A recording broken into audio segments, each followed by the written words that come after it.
Our next presenters are representing Massachusetts Avenue Project in Push Buffalo, in Buffalo, New York. The idea was to, to look at some regional things being done around the country and bring the ideas back locally to show what's being done. And contrary to popular belief, the Grand Island Bridge does not have custom booths.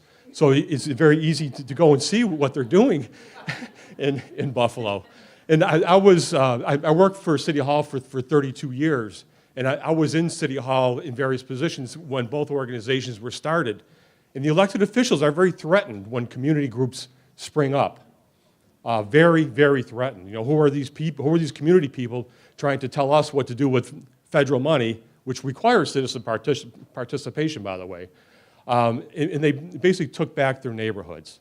I think Massachusetts Avenue Project has been going on for a little bit longer. If I'm not mistaken, it started by one couple just investing on Massachusetts Avenue out on the west side of Buffalo and taking back their neighborhood, and it grew into something that you're going to hear more about. I don't want to be a spoiler here, but regarding food security on the west side.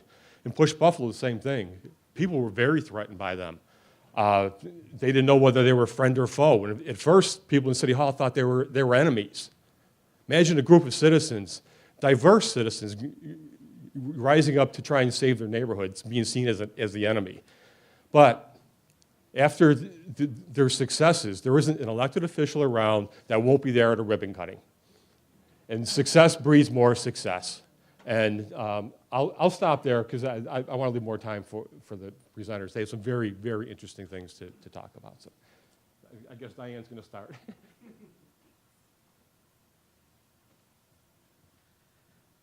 Well, thank you for having me this morning. I'm Diane Picard. I'm the Executive Director of the Massachusetts Avenue Project, and I am going to try to be brief, so I leave Clarke with some time. So at MAP, our mission is really to build a community food system in Western New York by promoting economic opportunities, access to fresh, affordable food, and social change education.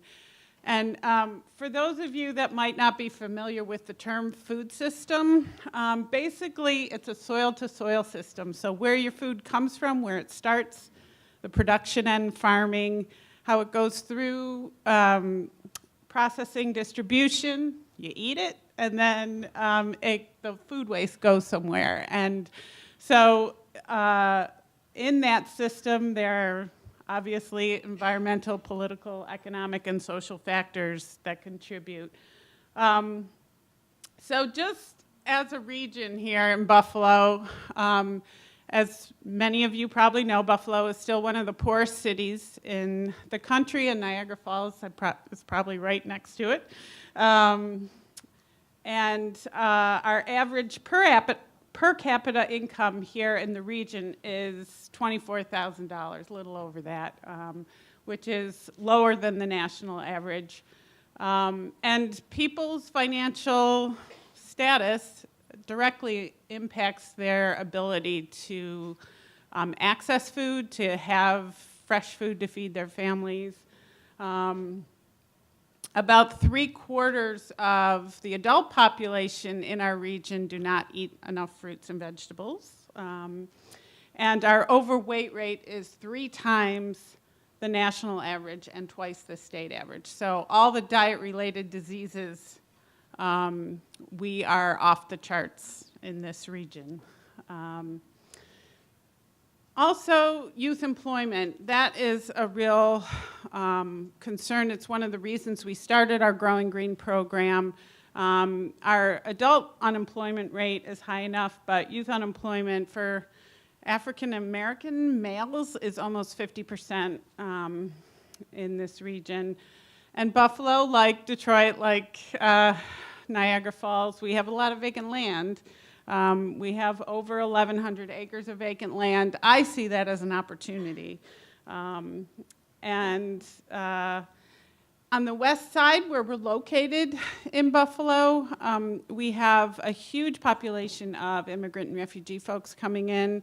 A lot of those folks come from agrarian backgrounds and want to work in the food sector. So that's another opportunity for us.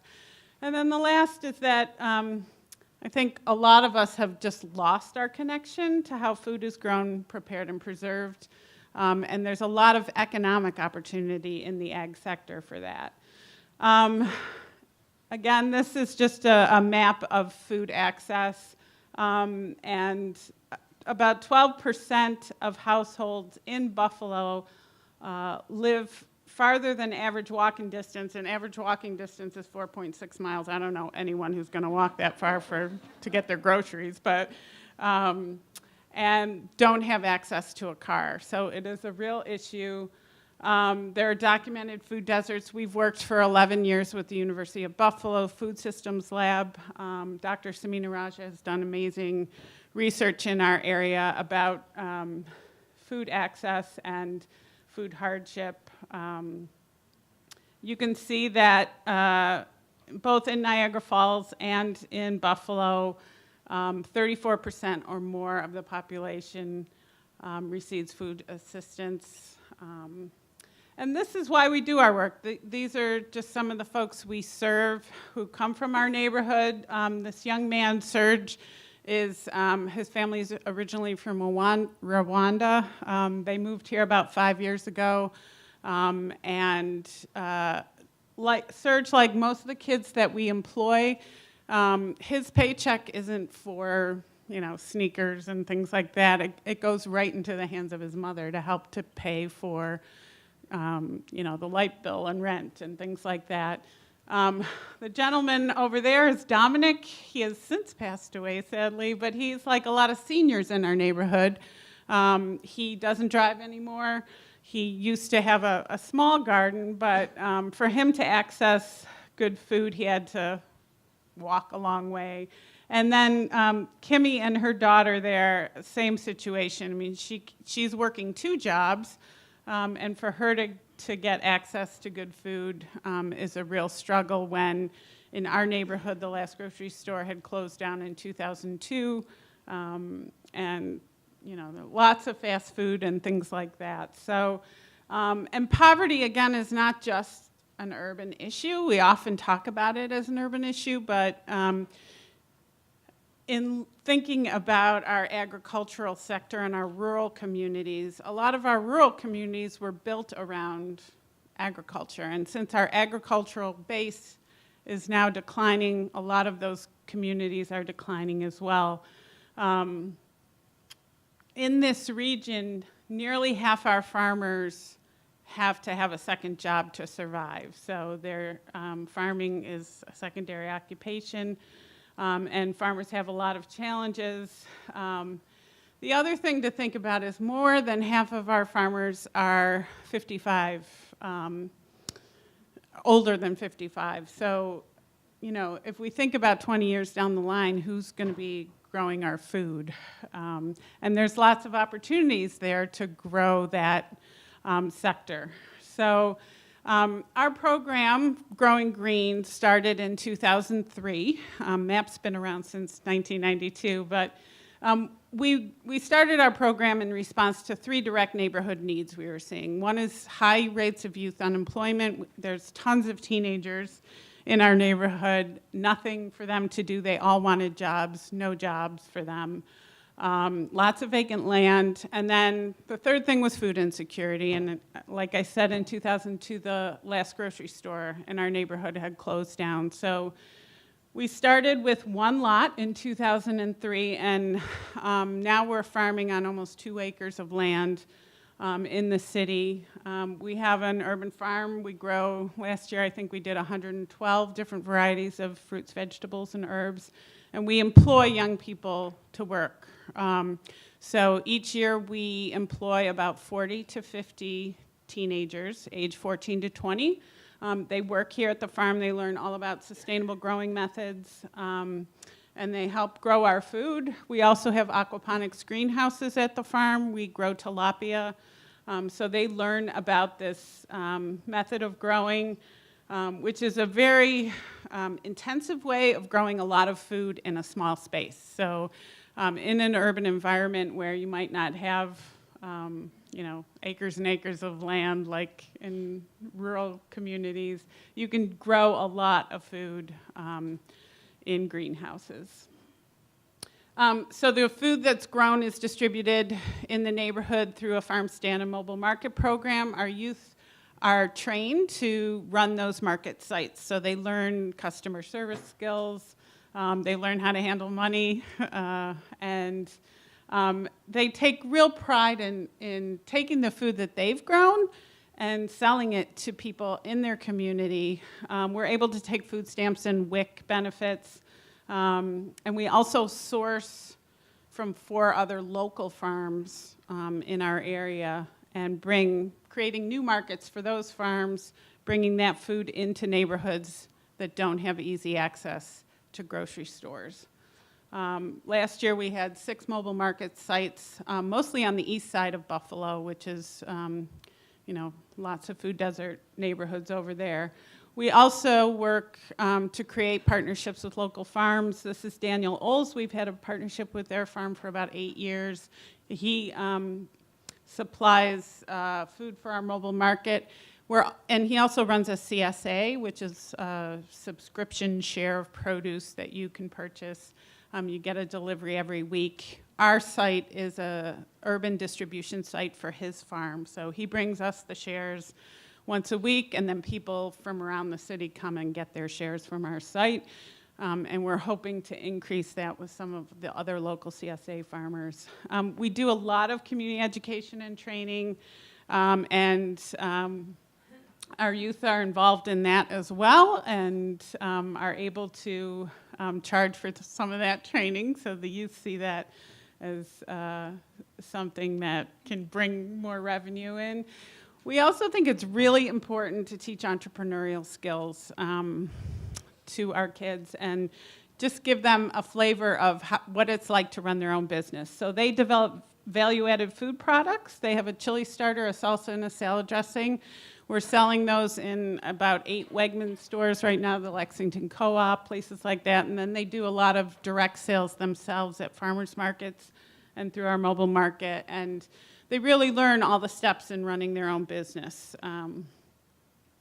We do a lot of cooking and nutrition education with our youth. And then the last piece is that we feel it's really important for them to learn about being a citizen and how to make change and how to advocate for the changes they want to see. So these are some of the things that our youth have helped work on over the years.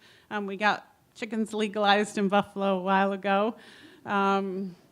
And that's been great because we have chickens at our farm. And most recently, we were able to establish a joint city-county food policy council. And that's an advisory board that's made up of stakeholders throughout the food system. So farmers, we have retailers on there, we have restaurant people, we have consumers, we have a guy who runs a composting facility, and that board will make policy recommendations to our policymakers around economic development opportunities for growing our food system and creating jobs in that food system. So some of our key impacts over the past few years, we've provided jobs and training to over 500 low-income youth, and food and nutrition-based training to over 9,000 residents, school children, and policymakers.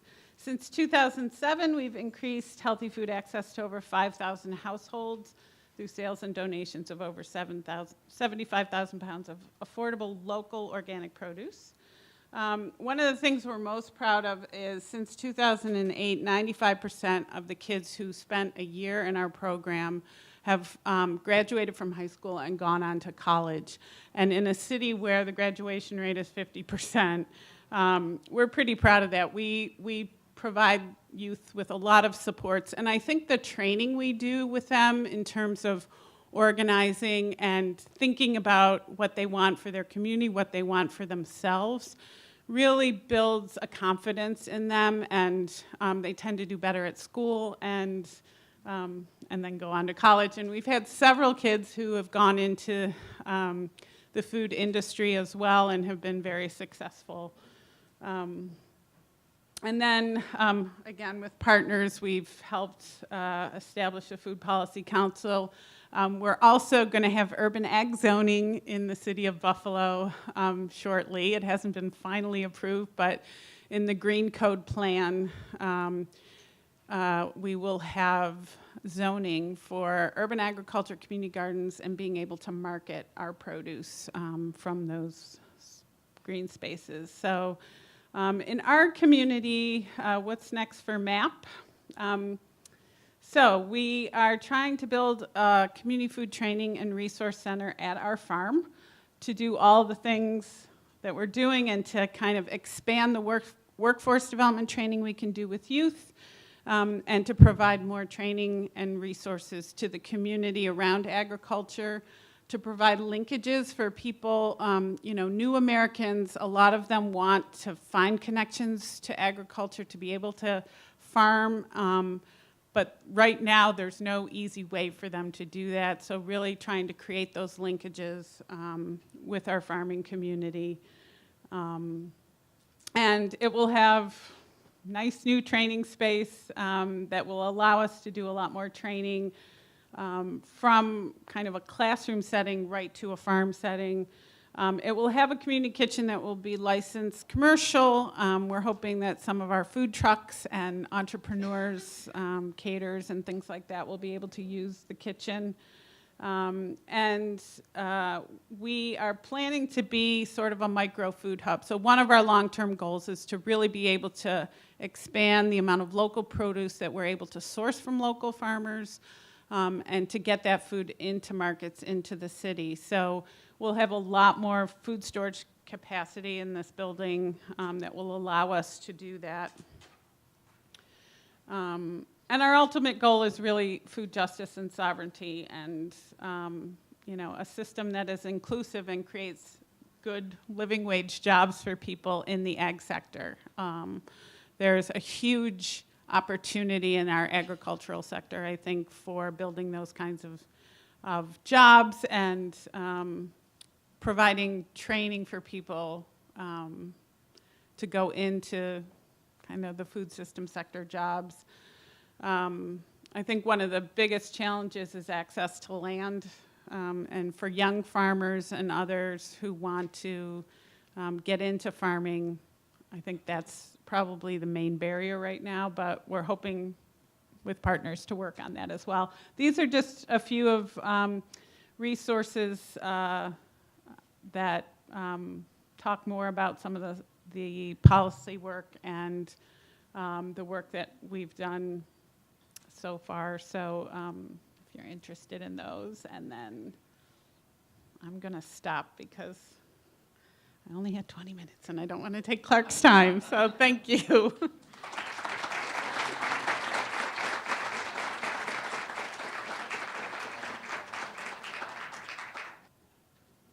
So good morning, everybody. My name's Clarke Gocker. I'm the workforce director at Push Buffalo. Push stands for People United for Sustainable Housing. We're about a 10-year-old nonprofit organization located on the west side of Buffalo. We're a member-based organization. We have over 300 low-income members who live in and around the community that we do our work in. And we were founded to improve the quality and affordability of housing on the west side and to create living wage employment opportunities for residents. So I think what I want to focus on today is kind of a grassroots economic development strategy, which we've been kind of honing over the last 5 years, I think pretty intensely. And I think it really boils down to community control of resources and of capital, and trying to shift investment patterns within the community. Like a lot of low-income urban communities in the region, the west side of Buffalo has been beset by decades of disinvestment, property speculation, by absentee owners, and it's really kind of put created some downward trends for folks in the community. So kind of, I think, core to this community control of capital strategy are four things. So one is, we kind of fashion ourselves as a community-based anchor institution. I believe, I'm sure many of you in the room are kind of hip to anchor institution theory and practice. It's the foundation community is really driving this home. I know the Evergreen model in Cleveland has been a standout model in that regard. But we believe that organizations that are anchored in local communities and have substantial member participation and democratic involvement can also drive a grassroots economic development agenda and don't need to wait for top-down strategies to emerge. And so really the way we do this is through a synthesis of kind of tried and true community organizing. For PUSH, that's kind of the Alinsky style of organizing and direct action. And through just more conventional CDC neighborhood development. We've, over these last 5 years, have incorporated a social enterprise kind of face to our work, and I'll kind of dive into that in a few minutes. And I think it requires from staff, board, on down to members and other partners and stakeholders a real strong commitment to social mobilization, accountability campaigns, and democratic participation. I think so. Some of the core drivers of this, the building blocks really are community planning, community mobilization, and leadership development. And we once a year, organize a community planning congress with folks in the neighborhood, just to put forward the vision and some of the concrete plans that are being developed, and give the community an opportunity to propose ideas for neighborhood reinvestment, for new direct action campaigns. And these are working meetings, and typically we'll mobilize about 150 people to turn out to these events, and it takes a lot of participation and organization to pull that off. Another building block, community mobilization. So we really we go to the streets, we go to the boardrooms, the corporate headquarters, and the halls of government to communicate our message and to advocate for affordable housing, clean energy, and job creation agenda. And then leadership development is the other central building block. So as I mentioned, we have 300 members. We have a leader ladder at PUSH that our community organizing team uses to inspire and motivate those community members to step outside their comfort zone, to take on positions of leadership, and to receive the support they need to be effective public advocates.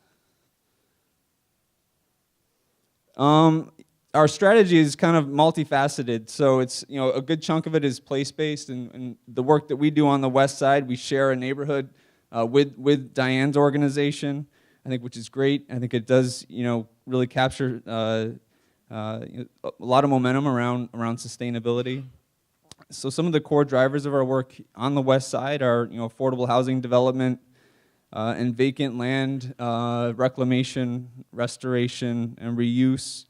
And we also to seize on opportunities to use our affordable housing development work to drive that economic development agenda. And so we put people to work on our affordable housing development projects. We use some of those projects for hands-on job training with partner organizations. I think another kind of emerging reality on the west side is as our work, I think is successful and draws more local and regional, even national attention, and as just Buffalo, I think, kind of rebounds more generally, we've begun to experience, and residents in the neighborhood have begun to experience some pressures resulting from gentrification and displacement, and so we're sensitive to those. And as part of our strategy, early on in 2008, we worked with the state and the federal government to secure some neighborhood stabilization program funding to essentially initiate a de facto land bank. And so over the last 5 years, we've been able to assemble a portfolio of property in a 25-block area of the Green Development Zone of around 100 parcels of land. So that's both vacant land and vacant properties. And we feel that that's really the best defense against some of the kind of encroaching pressures that result from kind of upward swings in property values and other things. So I'm going to dive a little more deeply into some of this work. So as I mentioned, the strategy really combines this synergy between organizing and community mobilization and the kind of CDC style developments that a lot of you might be familiar with.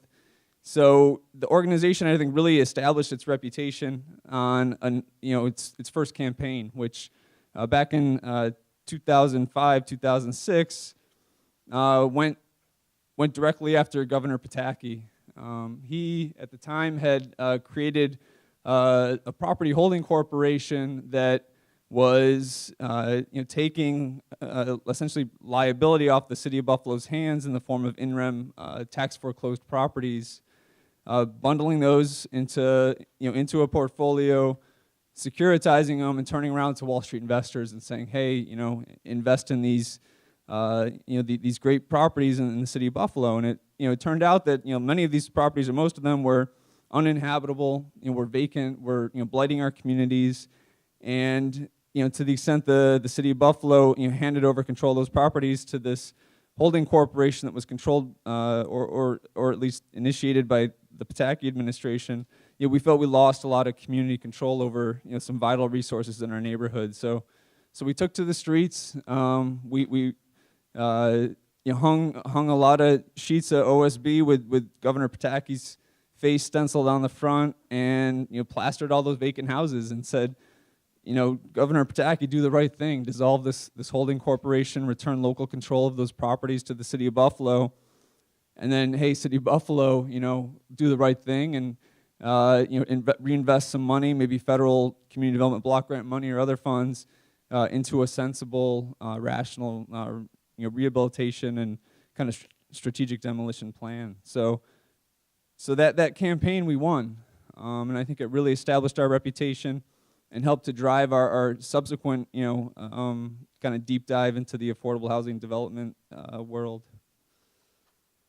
So here are just some pictures. The groundbreaking of one of our big projects. It was funded by Homes and Community Renewal State Agency, and again there you've got some city and state elected officials at the groundbreaking.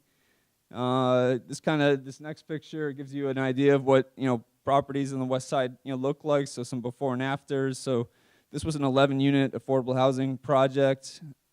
It was a former paint store. It sat vacant for about 40 years. We gained control of the property and turned it from that last picture to this. In this particular building, there's 5 units of affordable rental housing and then a tenant meeting space on the ground floor. So as I mentioned, we use some of those projects for hands-on construction training. Here is just a kind of a collage of photos from an exciting project we did about 4 years ago. It was a net zero energy demonstration project. The project was under construction for about 2 years, and we partnered with an AmeriCorps Youth Build program and another local pre-apprenticeship program on the east side of Buffalo, and ran about 100 folks through the house, including some of the building trades union apprenticeship program participants, and converted really the worst house on the block into one of the most energy efficient houses in Western New York. Kind of another aspect of that, and this is kind of near and dear to my heart because we just launched it last year, and it's showing some real success, is what we're calling a community hiring hall.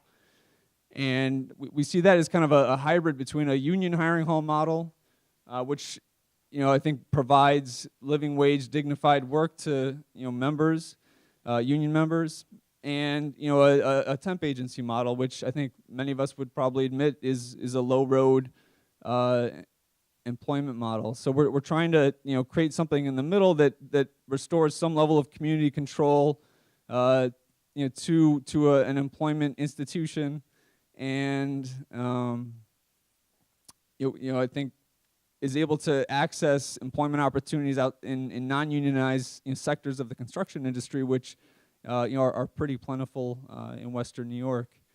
So just about this time last year, really through one of our affordable housing development projects, we struck an agreement with a local developer who was the winning bidder on that project to employ 3 folks from the community on that project.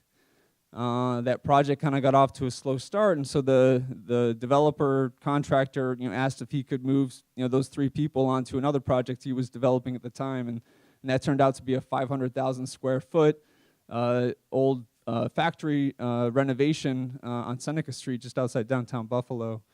And so we said, sure, if that means steady work, then why not? And so those three men, went on to the crew on that Seneca Street project. Kind of fast forward to today, and that crew's up to 11 people now. Crew members on the job are making $14 or $15 an hour. They get paid time off benefits, 3 weeks of paid time off benefits. They get 100% employer-sponsored health insurance and a $75 a month transportation allowance, which means either a bus pass or mileage reimbursement if they have a car. And Push, we're their employer of record, and so we employ them. We've offered them that benefits package. We turn around to the developer contractor with a pretty competitive price that can meet or beat many of the existing temp agencies in the region, the labor readies, the active workforces, and can offer that living wage and benefit package to the workers and still offer a competitive price to the contractor. So we're looking to scale this model up where we're pretty active, not just in the conventional construction industry sector, but also in some clean energy industry sectors like energy efficiency and solar. So, just quickly, some other campaigns. We've put pressure on City Hall to secure and mobilize some community development block grant funds to redevelop a park in the middle of our neighborhood, and that was a pretty intensive community mobilization and advocacy effort. Put a lot of pressure on City Hall, and to date they've funded 2 phases of a 3-phase plan. As part of our kind of vacant land restoration, we've gotten into some urban agriculture and sustainable landscaping efforts. On the agriculture side, we've kind of provided soil amendments and other amendments to the property, and have then leased out land at really affordable rates to community members for community gardening purposes.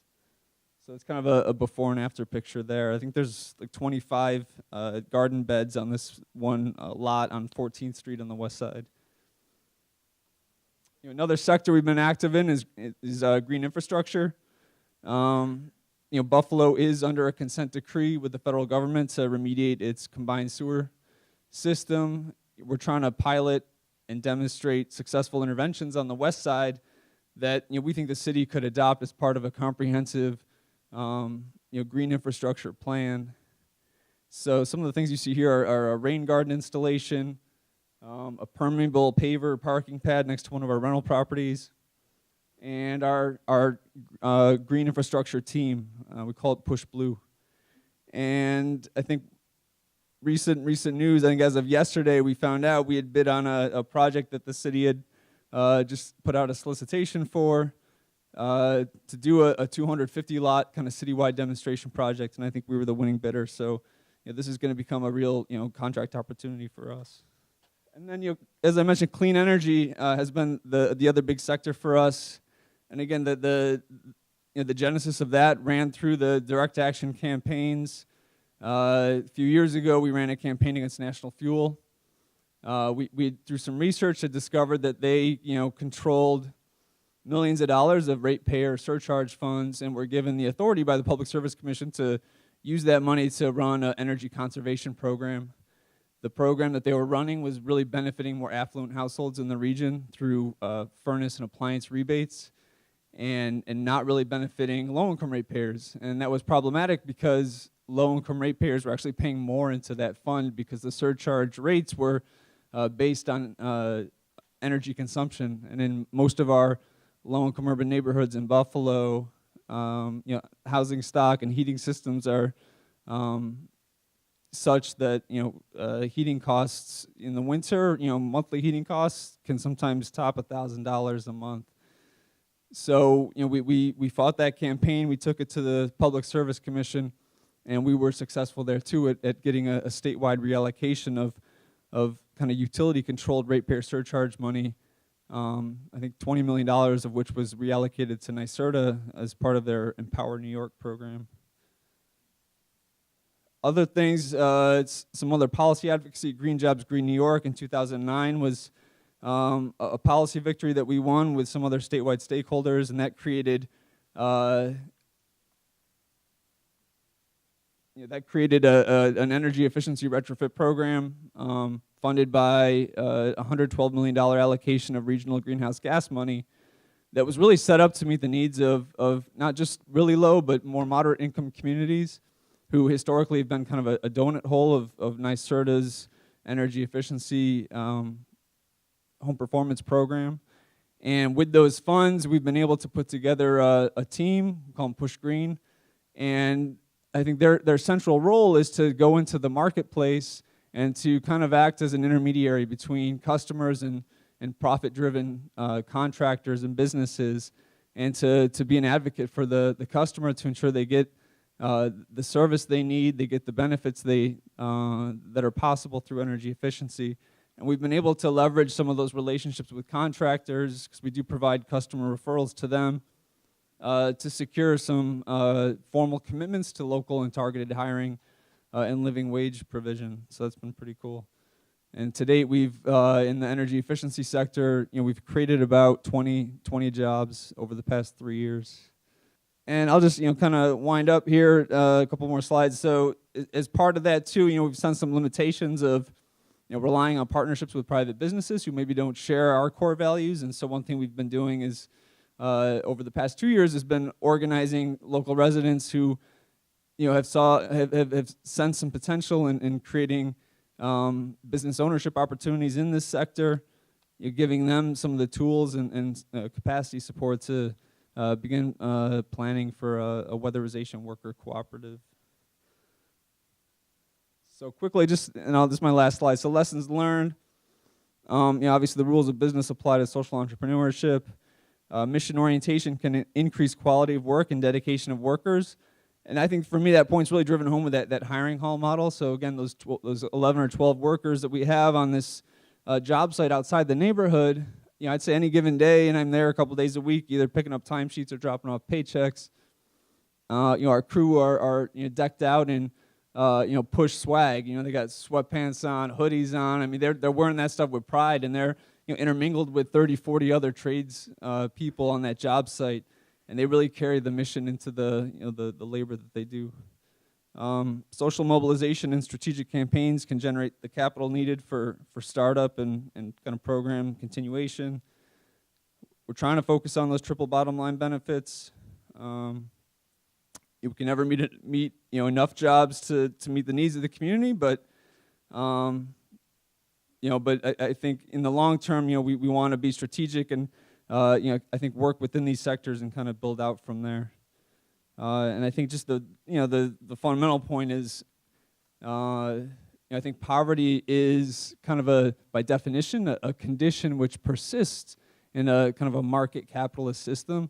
And so unless we really work to undo the system at its kind of at its core, I think we'll continue to see, I think some of the slides before that attested to the level of $1 trillion of investment in anti-poverty programs, and we're kind of scratching our heads as to why there hasn't been change, because I think we're kind of working still within this capitalist model. And so if we try to find a new paradigm for economic activity, and maybe it can start in the community, then we can try to reverse those trends. But thank you.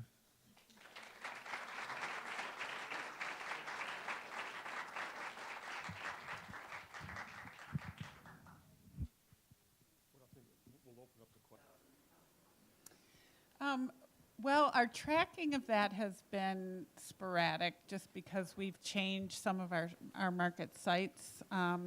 But at the sites we have been for multiple years, we have seen an increase in consumption, but we haven't been able to track, health impacts per se. So we're working on that, and actually the University of Buffalo is designing a new survey for us to try to capture some of that, but we don't really have statistics on that yet.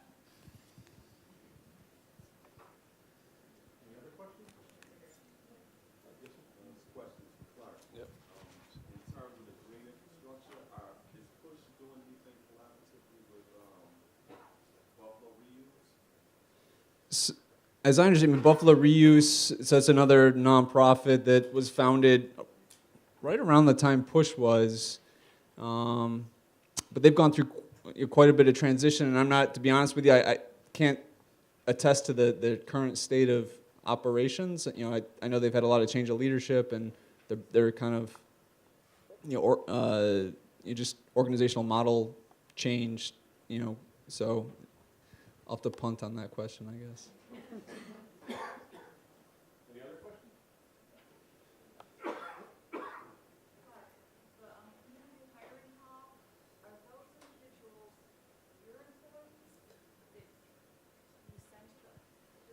Yes, we employ them. So that's part of the value proposition, is that we'll carry the payroll and insurance costs, kind of roll that into a labor rate that we then advertise to the host business.